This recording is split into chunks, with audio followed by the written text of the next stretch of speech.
খবরটি বর্তমান পেপার থেকে নেওয়া হচ্ছে। দার্জিলিং নামে নেপথ্যে পাহাড়ের কোলে দার্জিলিং, এখানে মেঘ রোদ্দুর কুয়াশার লুকোচুরি চলে সারাদিন, তারই মাঝে উঁকি দেয় কাঞ্চনজঙ্ঘা।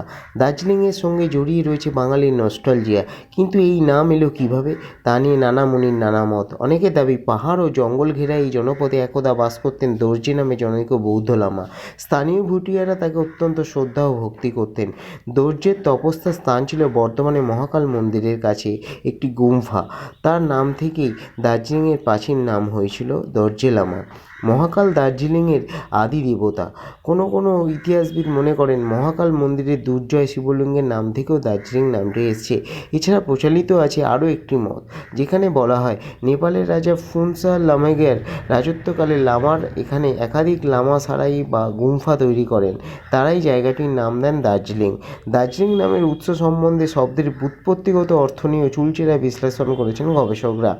তাদের মতে দ মানে পাথর, যে মানে শ্রেষ্ঠ এবং লিঙ্গ মানে স্থান, অর্থাৎ লামাদের পবিত্র পাথরের গুম্ফা বা তাদের নির্দিষ্ট জায়গা। স্বামী অচ্যুতানন্দের দার্জিলিংয়ে এবং নিবেদিতা ও রামকৃষ্ণ মিশন নামক গ্রন্থ থেকে জানা যায়, দুই ব্রিটিশ উদ্ভিদ বিজ্ঞানী স্যার জোসেফ হুকার এবং ডক্টর স্যার এ ক্যাম্পবেল ওষুধের গাছপালার সন্ধানে এসে হিমালয়ের কোলের দার্জিলিং নামে এই পার্বত্য গ্রামটির সন্ধান পান। এখানকার সৌন্দর্য, কাঞ্চনজঙ্ঘার অপরূপ দৃশ্য ও নিজের দেশের মতো শীতল আবহাওয়া তাদের মুগ্ধ করে। তারাই সেনাবাহিনীর মেজর লয়েডকে এই গ্রামের কথা বলেন। জায়গাটি ছিল সিকিম রাজ্যের অধীনে। 1835 খ্রিস্টাব্দের 1 ফেব্রুয়ারি সিকিম রাজা সেখানকার কিছু জমি দান করেন ব্রিটিশ রাজকে।